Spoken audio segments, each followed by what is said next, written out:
Pan-African.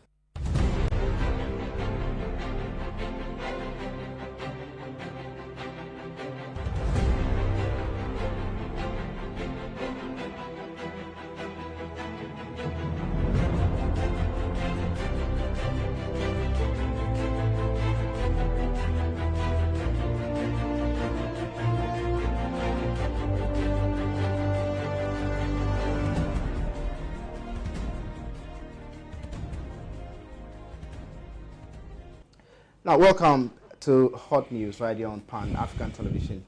We are live on Facebook at Pan-African Television. We are also live on YouTube at Pan-African Television, as well as 48 African countries. You can join in the conversation by sending in your views, comments, and contributions on our WhatsApp text line. We'll make a time and read all those out for you. Those of you watching us on Facebook can share the Facebook Live for other people to also watch tonight's edition of the program. You can leave your suggestions, questions, and whatnot on our social media pages as well. I'll make a time and read all those out for you. Tonight on Hot News, we are looking at litany of issues pertaining to the approval and rejection of the 2022 budget, as well as some issues that are coming up. You know that the minority in Parliament earlier rejected the 2022 budget. Later, the majority also reversed that decision by approving it. We don't know if the 2022 budget is passed, approved, or rejected. As it stands now, as a journalist, I'm unable to tell if it is hanging, if it is approved or rejected. But we'll get to know all these things before we leave here. We're going for a short break. We'll be right back.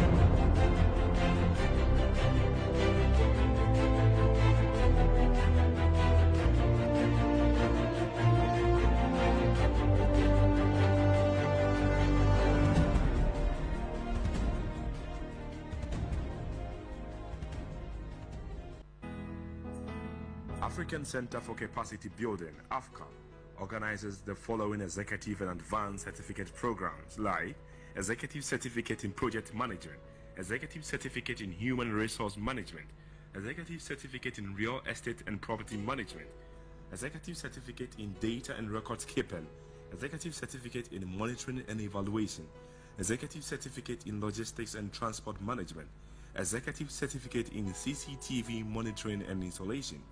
AFCA, where capacity building is our priority. For registration and enquiries, please call 0244 405047, 0242 135523. We have our branches in Accra, Tamale, Kumasi, and Wa. Saturdays and weekdays sessions are available. Admission is still in progress. Enroll now. Join the African professionals. AFCA, where capacity building is our priority.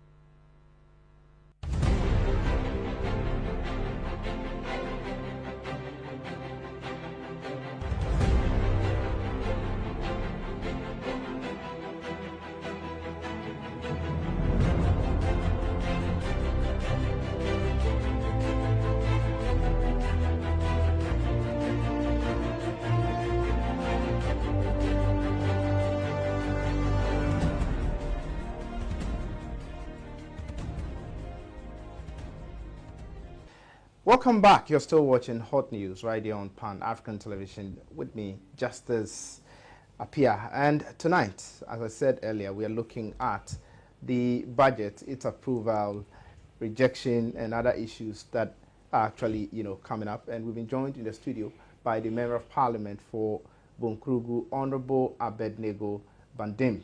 Honorable, good evening. Good because evening. the program is going to be aired in the evening anyway. Definitely. right. How are you doing, sir? I'm fine, thank you. Are you? I'm very well. How's the constituency?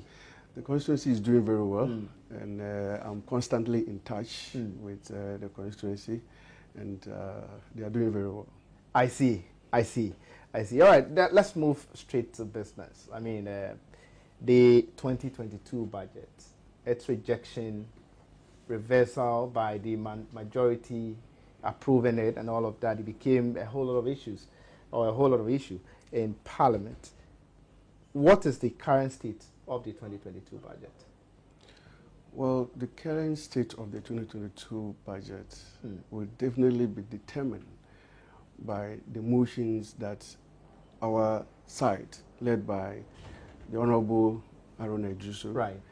and the Honorable Mama Yarga, if you remember, putting a motion, and the determination of the current status of the budget will be dependent on when the motion is admitted. If you will recall, the second or first deputy speaker, actually, Joseph Osewusu, Right. refused the admission of that motion after he initially admitted it, allowed a debate, and then instead of him to put a question, he sought to rule, which we objected, and Parliament was disrupted. So we came back to contest and sought to put that motion back. And then he wrote to our leadership and said that he wasn't going to admit it on the grounds of quoting the standing orders that is of no relation at all to his rejection. Right. So we are determined as a caucus to come back again, and I believe that when admitted, we will determine the status of the current budget.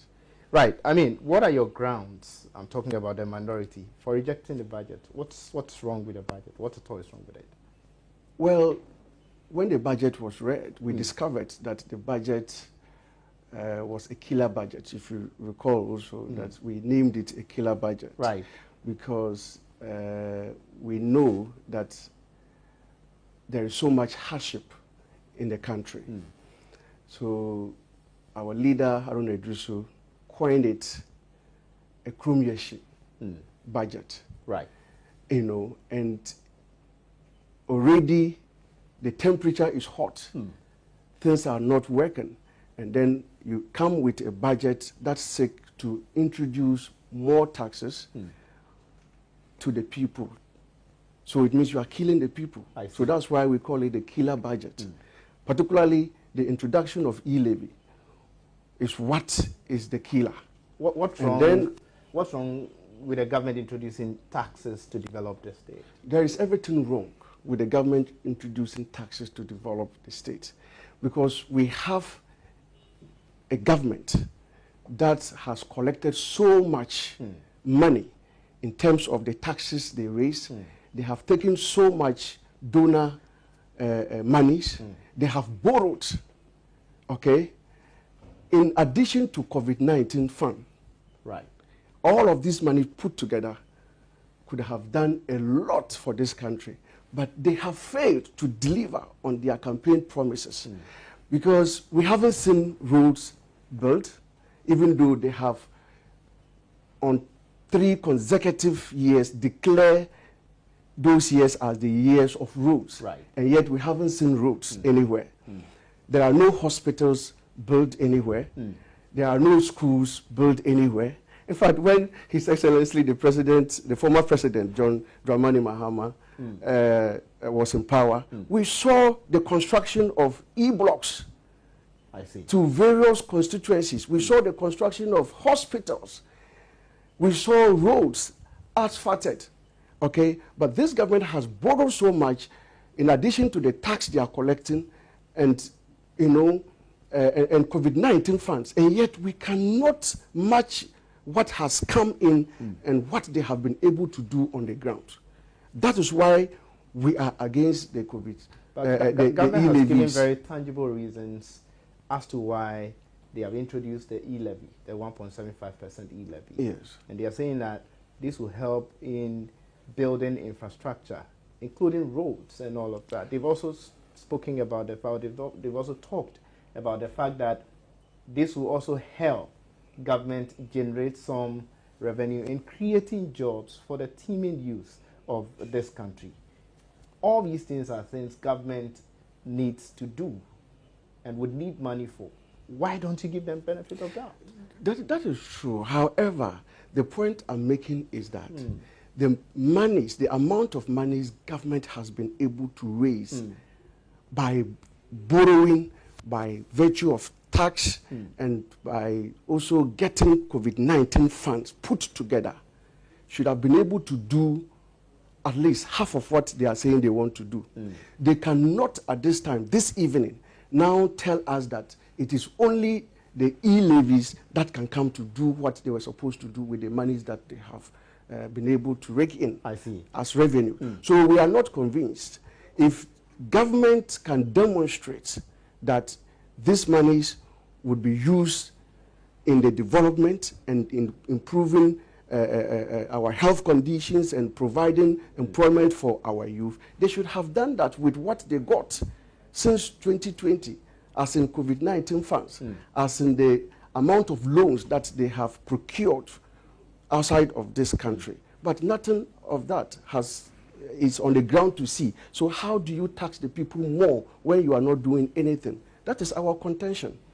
Right. I know that apart from the e-levy, you have other reasons for rejecting the budget. You said that they did not include anything on the Kita tidal waves in the budget. That's right. You've also said that the benchmark value, I mean, is also one of the grounds upon which you've rejected it, and some other reasons. Government said, and I heard the finance minister said, that, well, they have met you halfway. Some of the things you've talked about, they have actually found a way to take some out, bring some in. For instance, the Kita tidal waves, they've now made some allocations for work to begin on the, you know, on some findings to be made before the second phase of the defense be constructed. Yeah. The Japan deal you mentioned, they have reviewed it. Eka Energy, they have also reviewed that. Government has met you reasonably. Isn't it time, minority, you say that, okay, well, we are satisfied, let's allow this to go? Well, it would depend on the concessions that they are making, whether they are satisfactory or not. Okay.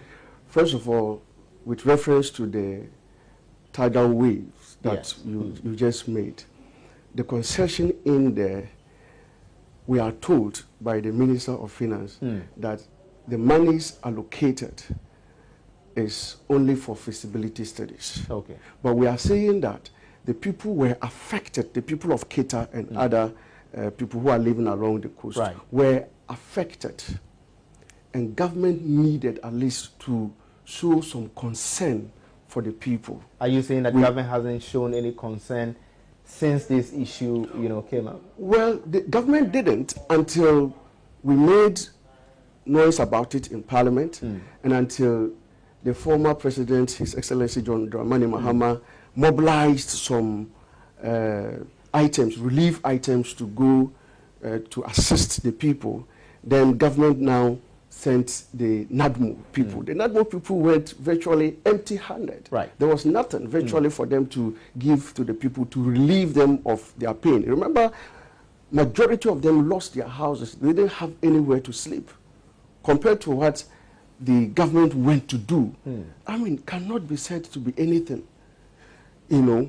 And then very recently, if you heard the Minister for Energy, right, the respected Honorable Napu, who has served as the Minister of Education before and has been in politics long before I thought of coming to politics, sat on a TV station in Kumasi and vowed that if government makes any allocation to the people of Kita, he will lead a demonstration against government in Kumasi. I thought he said that on Asempa FM. Yes, he said that. Yes, yes. And I saw that video, I heard it. And that was very unfortunate. And that only reflects the posture of government. Because as a minister, and as a senior minister of his stature, of his caliber, to have said that, tells us that that is the posture the president and his ministers and cabinet hold. Because a minister of his stature should not be making such utterances. It is so divisive and against the people of the Volta region. And that is why we are not taking the concession they have made in good faith. Because after all, the concession is saying it is to commence what? Feasibility studies. What about the people who are still in this place? They don't have places to sleep. What are you doing for them? And government must come clear with this issue so we can, as you are saying, meet each other halfway. With regards to Accra Energy, yes, they have rephrased the original text or language in the budget. Ejapa, in fact, we said no, don't characterize our mineral resources ahead of time, because look, we have a generation that is coming after us, and this is what we can leave for them. So why do you want us to squander it now? It is the attitude of the NPP government, property-owning democracy. I see. And they want to squander everything, forgetting that we have a generation that will come after us. What are we leaving for them? Every country is mindful of their future generation. Why are we squandering everything? When I was and then also to land on the e-levy, government has been very adamant on the e-levy.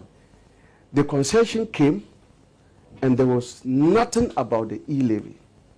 And we are saying that we are very much in tune with the masses on the ground. The people of Ghana are against the e-levy, and we in the minority will stand with the people of Ghana to reject the e-levy. That, I promise you, is a no, no, no.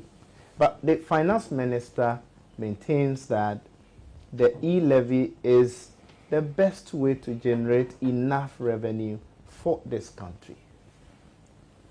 Yes, that is what he's saying. But we think that they have had enough of money to have done a lot of things that they promised they were going to do. Once we haven't seen what they have done with what they had, we cannot be giving them more. This government said they have done free senior high school policy. They have done one district, one factory. They have done one village, one dam in the north. This government is also telling you, Honorable Abed, that, look, they have provided ambulances to all constituencies across the country. The digital address system and all of that have been initiatives by government. And these things are things that really, you know, consumed a lot of money. Are you saying that you've not seen anything done by this government with the monies they've borrowed and the monies they received from the state? Well, most of the things that you have just counted that government has done, we know, you and I live in this country, that they were just cosmetic shoes or dressing of the things that they wanted to do. If you take, for example, the free education, you and I know that it is not working. The very people that you implemented free education for are the very people who are saying that, no, don't tax us. Because if the free education policy was working as of today, I don't think people will have problems being taxed to pay more so that they can get more relief policies for them. But it is not working. For example, I am an MP from a rural constituency. That's true. Okay. And under the free education policy, if you have a 16-year-old girl or a 15-year-old girl who is sent from Bunkrugu or from Nanyar or let's say from Tatala to Kumasi, Prempeh, as a day student, how is that 15-year-old or 16-year-old girl going to cope? The parents have to look for an accommodation, and accommodation in Kumasi will cost so much, or any part of the country will cost so much. And remember, when you have to pay for an accommodation, you are asked to pay in advance a number of years before you can be given access. That parent will also have to transport the child from the rural area to the city center. That child is left alone. There is no any supervision whatsoever. Okay? And that is why under the policy, we've had more young girls getting pregnant than before. Okay? If you go, Joy FM very recently did their own research. Right. Okay? And they came out with the results that since the introduction of the free HSS, there has been more pregnancies in the country than it was. So the policy is not working. You have highlighted other policies. Right. It is the same. Look at NAPCO. NAPCO has not worked. They have come to abolish it. Last month they said it was, in fact, under the budget, the minister announced that the NAPCO policy was coming to an end. And as we speak, they have asked people to go home. So these are policies that are not working. One village, one dam has not worked. We know. As I keep on saying, as a rural MP, I know that in my district, there are no one village, one dam.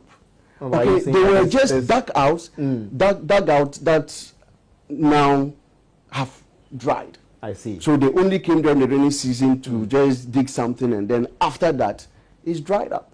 The animals can't get water to drink. The few boreholes that the NGOs drilled for us, our women are competing with animals. And yet the government is talking about all of this as achievement. They are touting it as achievement. And we don't see, the people on the ground don't see it. There are other policies. One district, one factory. At least from where I come from the Bunkpurgu constituency, there is no single factory. How many years have they been in power? There is no factory in Bunkpurgu. There is no factory in the adjoining district like Yuyu, Chapuni, Nalergu, Gambaga. There is no one single factory. In fact, in the whole of Northeast, that has 6 constituencies, there is only one factory they are building in Wale Wale, the vice president's hometown. Right. Okay? Which is taking several years to be completed. Yes, by the roadside. Yes, a watermelon, so-called watermelon factory. We don't know what is happening with it. So in the whole of the Northeast, which has 6 constituencies, I can't count any other factory apart from the one that they said they are building, which are not being done.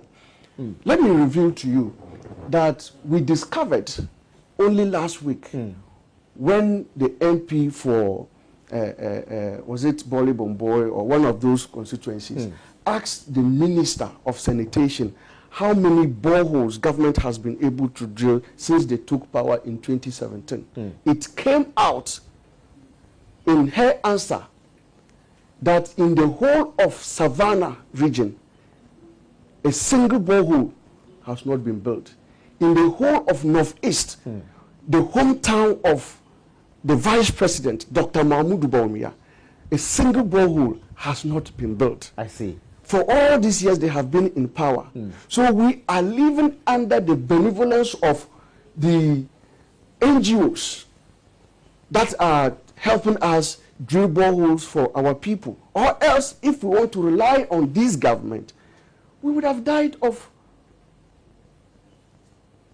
water shortages. You understand? So the government makes so much noise and does so little, if not nothing at all, to be very charitable. Vero, the finance minister has served a warning. Yes. That there are repercussions if the budget is rejected, which means that workers, especially public sector workers, would not be paid. Okay. Government is unable to carry on with its activities for 2022. We are likely to have the government crashed. Honorable, the minority's decision to reject the budget, isn't that spelling doom for this country? Not at all. You see, the finance minister is trying to play politics. I see. You know, by trying to incite the general public or Ghanaian workers against the minority who are actually standing with them by making those pronouncements. It is not true that government will come to a halt if the budget is not approved. Okay. Let me tell you that per our standing orders. All right. Okay, per our standing orders. The finance minister can come to Parliament on a vote on account, where government will allocate monies for salaries of workers and for any other emergency expenses that the finance minister needs to incur. Right. So to say that if the budget is not approved, then workers will not get salaries, is trying to pitch workers against the minority. Okay? But they are the same workers, he, the finance minister, is charging 1.75% of e-levies. And the same workers, he's trying to pitch them against the minority who are standing with them. So it is not true. He can come on vote on accounts, and Parliament will be very happy to approve it, at least for 3 months, so that he can continue to run government and to pay workers.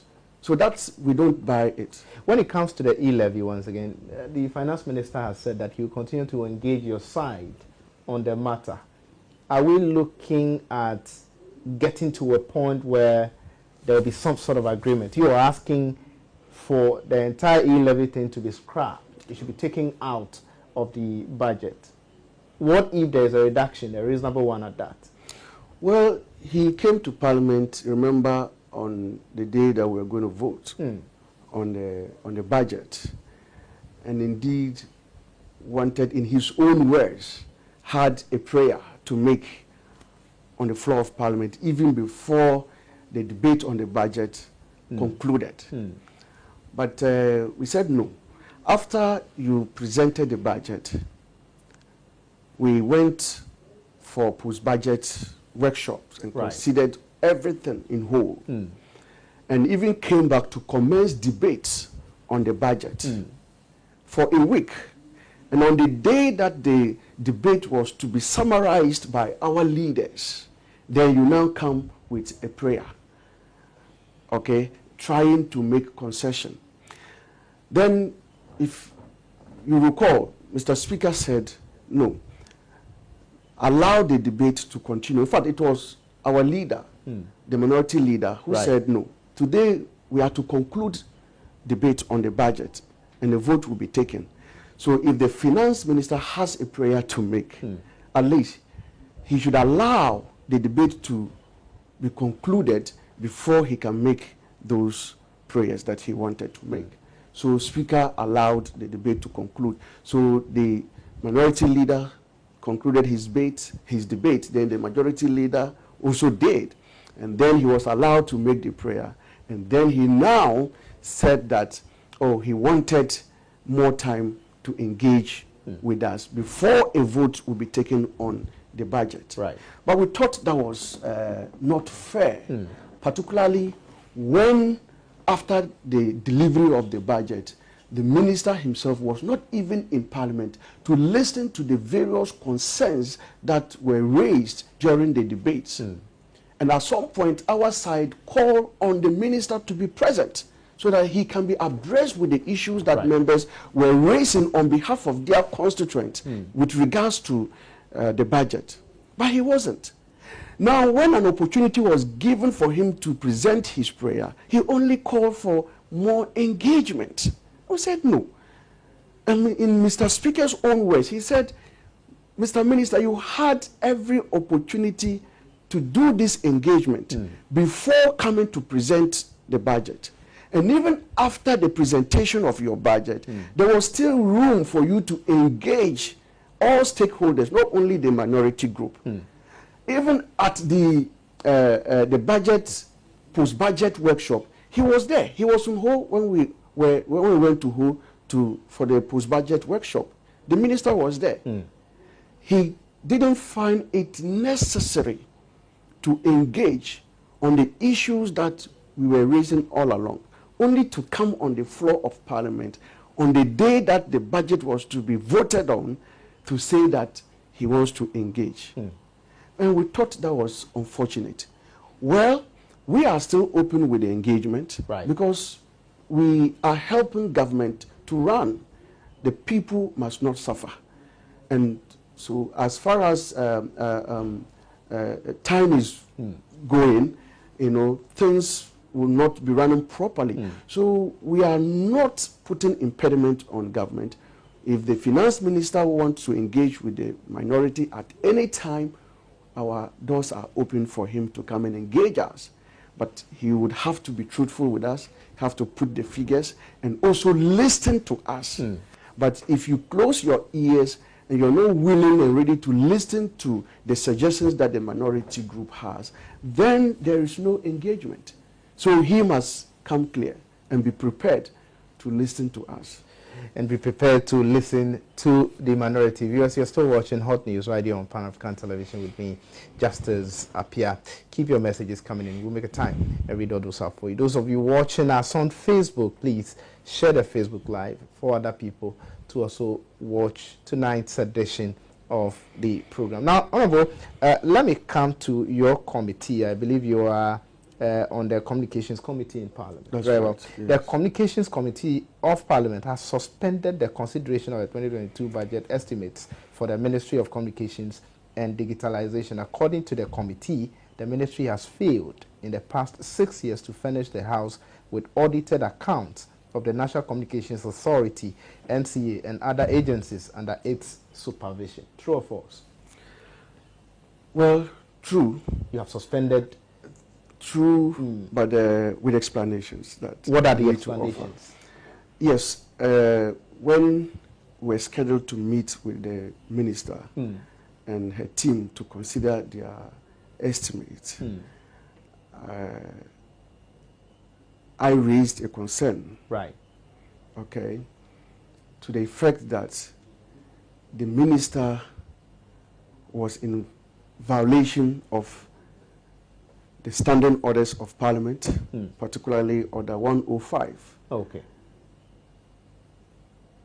That gives Parliament the power to compel for the production of documents. And then also the Order 105 take its root from the 1992 Constitution, particularly Article 103(6). That also demands that certain documents and reports can be procured by Parliament. Right. The third violation is the National Communications Act, the act that establishes the National Communications Authority. Okay. Act 679 of 2008. And if you look at Section 23, 3 of the Act says that the board of the National Communications Authority shall within a month submit to the minister the annual reports of the authority. That is after, including the audited report. So after the Auditor General has done its work by auditing the authority, then the board will have to take the report and submit it to the Minister of Communications. And within a month of receipts of the report, will also lay the report to Parliament. Right. But we had a situation 2017, 2018, and 2019, for 2020 actually, because a report has to be submitted the year after. Exactly. Yeah. You understand? So if you add 2020, then they are in deficits of how many? I think 6 years. Reports. That the minister has not laid this report to Parliament. So we in the Communications Committee could not or doesn't even know the situation at NCA.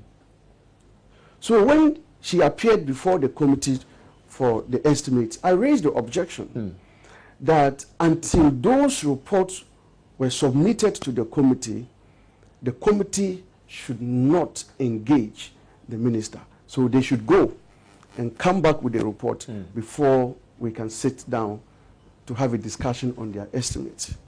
This committee of yours has been in Parliament all this while, and for the past 6 years, yes, audited reports have not been submitted. What did they do about it?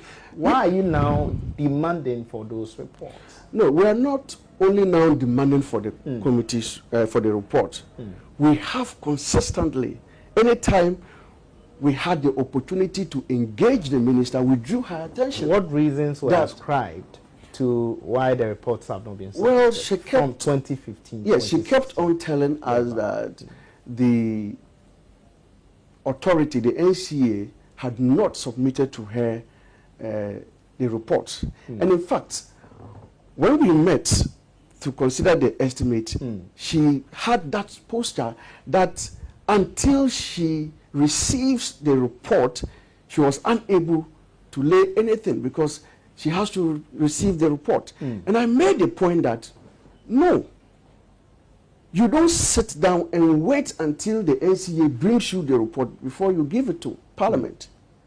But as the supervising minister of the communications industry, of which the NCA is under your supervision, you have the authority to prevail on them to furnish you with their report. So if NCA is not submitting their report, then your supervision powers is questionable, or it will be questioned. So I think at some point when she insisted, then we made her to understand that no, it was an indictment on her if for all these years, under her supervision, the authority is not submitting reports.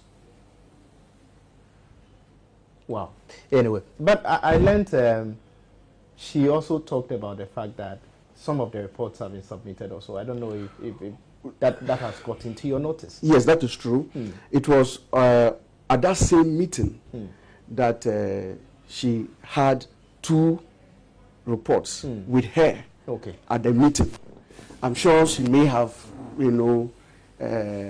heard from the grapevine that we were going to demand for the report. Right. So she came with 2 reports and said that there was another report that was at the press, and that once that is printed, she will add it, making 3 out of the 6.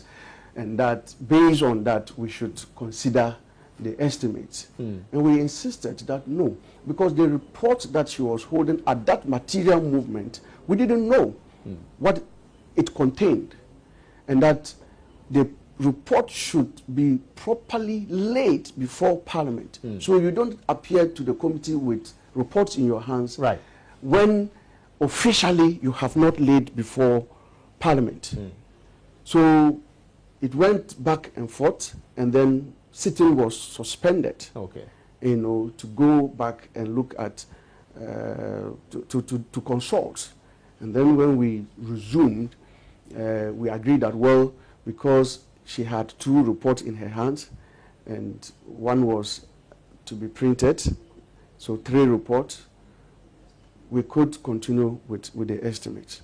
Oh, are these decisions taken by you, the members of Parliament? Today, we are rejecting the budget. Another group will come. We have approved it.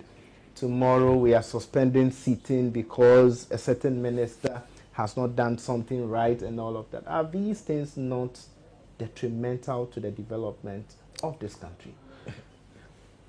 Are you talking about the decisions of suspension of Parliament or rejection? Or you're talking about the fact that what is supposed to be done by ministers legally or constitutionally are not being done? Which one are you talking about? It would be detrimental if ministers who are supposed to perform their constitutional duties are not doing it.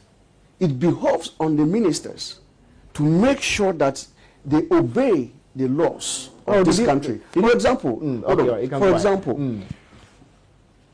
in this budget season, right after the Minister of Finance presented the budget and mentioned in the budget that they were going to suspend road tolls. Yeah. What did we see? Immediately we saw the road minister abolished road tolls and made the workers who were engaged there to go home and all of that without engaging them. And that was a violation of the road tax act, because this is done by law. It is legal to take road tolls. And if a minister without recourse to parliament decide that that law be abolished, then that is very detrimental to the development of this country. So the ministers or this particular government must begin to obey the laws and the constitution of this country. If they don't, that is what I would describe as being detrimental to the development of this country, because we are a country governed by law. We are a country that respects our constitution. It is not a banana republic where a minister can get up one afternoon and take a decision against what the constitution says or what the law says. I was about to ask you if you have listened to the Otum 432. Yes. On the statement he made, you know, against or about you, the members of parliament, and the fact that, you know, you don't have to frustrate the executive. My question was actually premised on that because you think that now we have a hung parliament, sort of, you would do everything within your power to frustrate government, which will go a long way to impede the development of the state. Not at all. First of all, the respected king of the Ashanti Kingdom is a citizen of the country, and he's entitled to make pronouncements that he deems fit. But there are others who are also citizens and are entitled to disagree with the Otum 4. It is true that the minority should not be seen to be dictating to government policy or policies that they present. But is that not what you're doing? No. That is not what is came happening. out with a budget. You said because they didn't include something that happened in Keta, you're rejecting it. Are you not dictating to government by including at all costs the Keta tidal waves in the budget?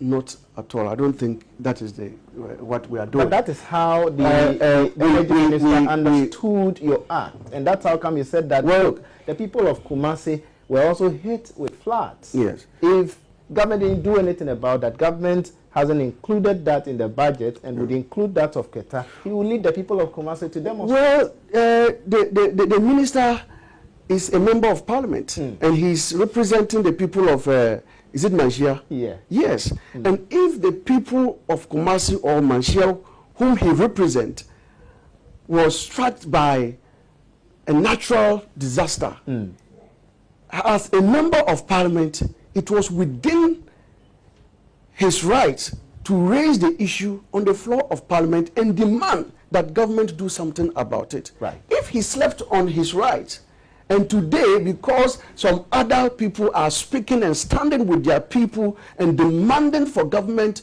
to respect the rights of their people, he shouldn't just wake up from his slumber and start making statements that are unnecessary. That is how I perceive it. Because the people of Keta are citizens of this country. Let me bring this issue. Right. We are talking about natural disasters. If you will recall, when Sierra Leone, our sister nation, was struck by a natural disaster, the president of this country under this government, His Excellency Nana Akufo-Addo, doled out about $1 million in support of the people of Sierra Leone. That was how much Ghana gave under this president. Right. as humanitarian gesture coming from Ghana. When you remember the church, the Notre Dame church in France, yeah. caught fire or gutted by fire, the president sent a message of condolence to the people of France. But when the tidal wave affected the people of Qatar, till date, the president has not uttered a word. In fact, another example is George Floyd in America. In America, that is right. The president spoke about it. But your own people, the people whose taxes you are using to rent jets, luxury jets, to travel and come back, the people you are seeking to tax as e-levy, they are faced with a natural disaster, and the president has not uttered a word, said anything, and has not sent any relief items to help those people. So what is Maxwell Napoko talking about? With the issue of the Otunfo's remark or concern, you know, we are not obstructing government at all. It is not.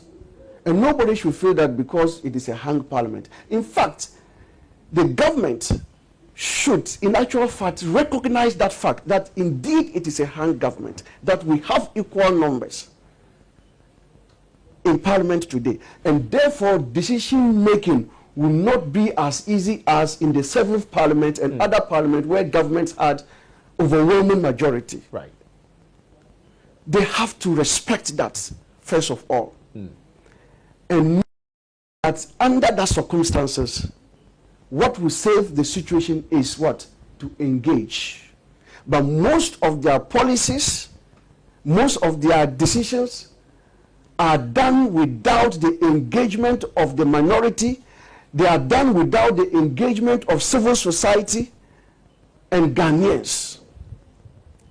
That is what they must wake up to, that reality, that it is a hung parliament.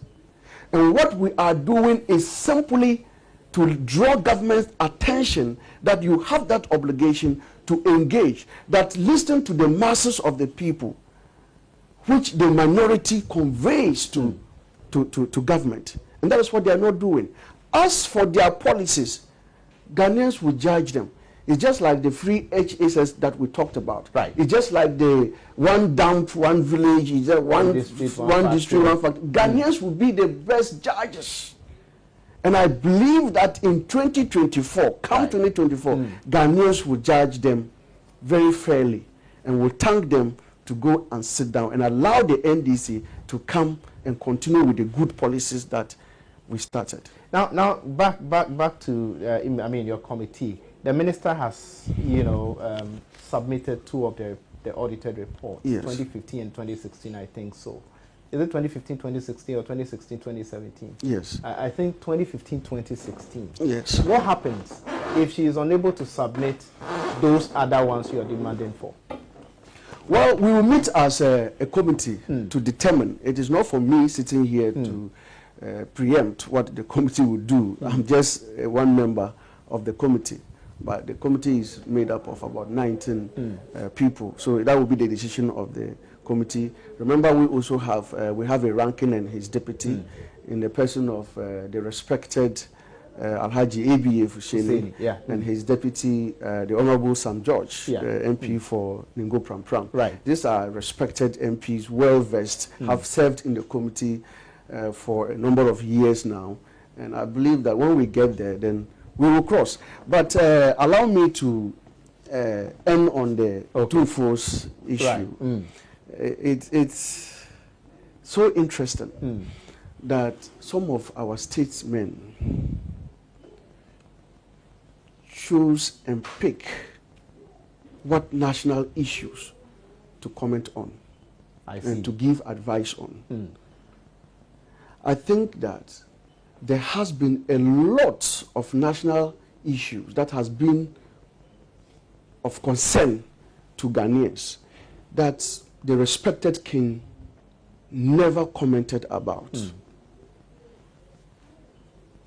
For example, the issue of killings during the 2020 elections. Okay. There were people who were shot, aimed at and shot. Okay? Maybe the Otunfo said something that I didn't hear. Okay. But I never heard the Otunfo comment about it. Lives were lost. Lives were lost. In Techiman, in the central region, and most parts of the country. Right. We didn't see the Otunfo or the Peace Council talk about it. When we went to Parliament to vote for a Speaker of Parliament, we saw the military invade the floor of Parliament. That was a serious crime. Right. It should not, in fact, it is a blot on our democracy that the military acting on the directives of the executives, usurping the powers of another arm of government, the legislature. We didn't hear the Peace Council. They think that the peace of the country was not disturbed. We didn't hear the eminence Otunfo talk about it. There has been a lot of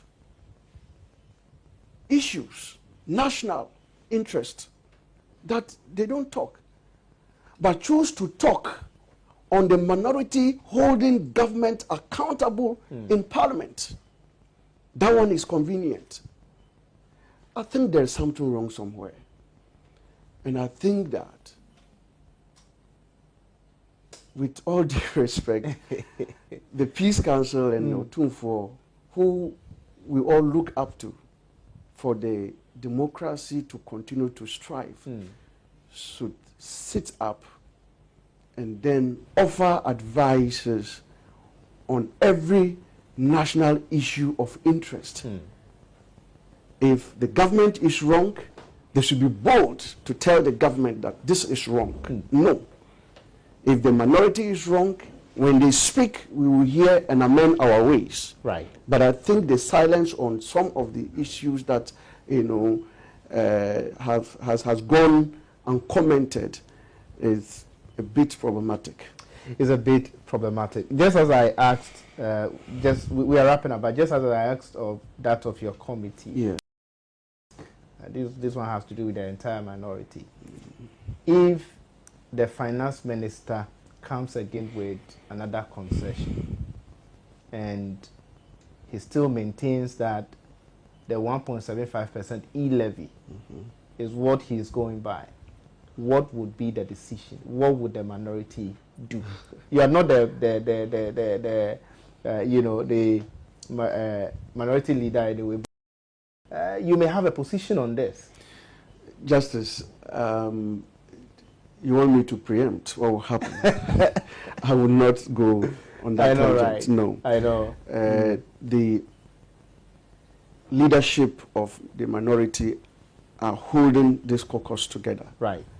And I think that when we get there, any decision that will be made will be the decision of the entire minority caucus. So I will not sit down and have a view of what will happen in the future. But do you think that the minority will accept anything other than scrapping it? I can't comment for now. Very well. For now, Very well. What I know is that it's a no. But when we get there, under our leadership, a decision will be made, I believe. Honorable, we are in the festive season, and Parliament, probably you'll be dissolving Parliament anytime soon. Is it dissolving or you'll be breaking? Let me use the word. The appropriate word is rising. Rising. Okay, so you'll be rising. Yeah. Anytime soon. Yeah. What do you have for your constituents and all of that? Well,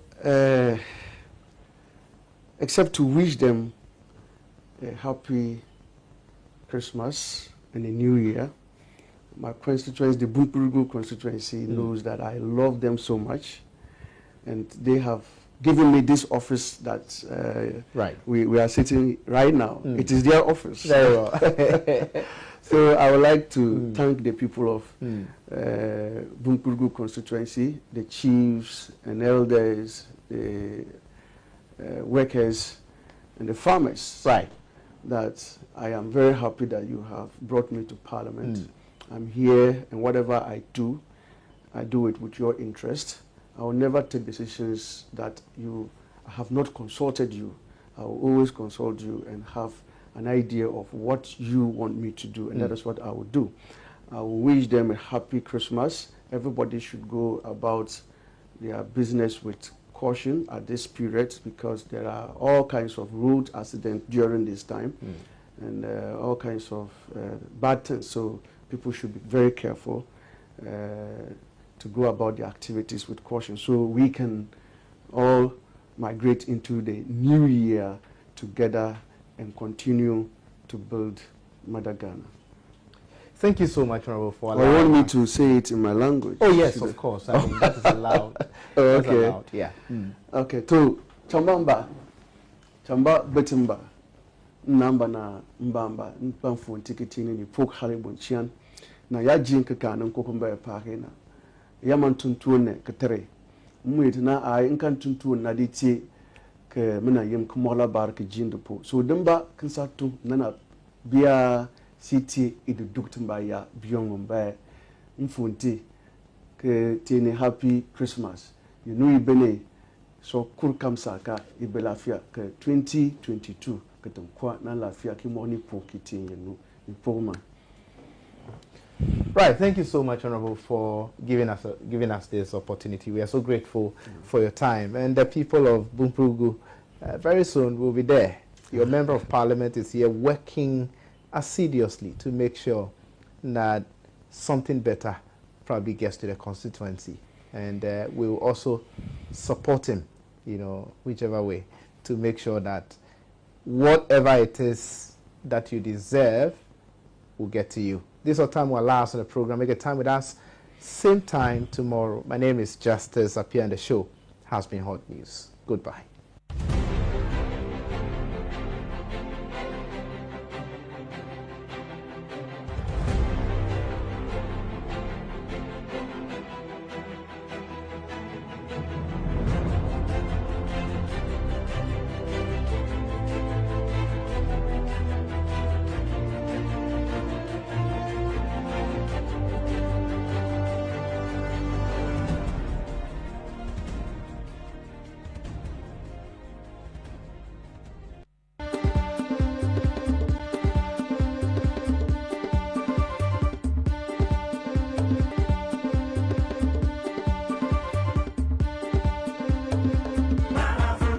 Truly African.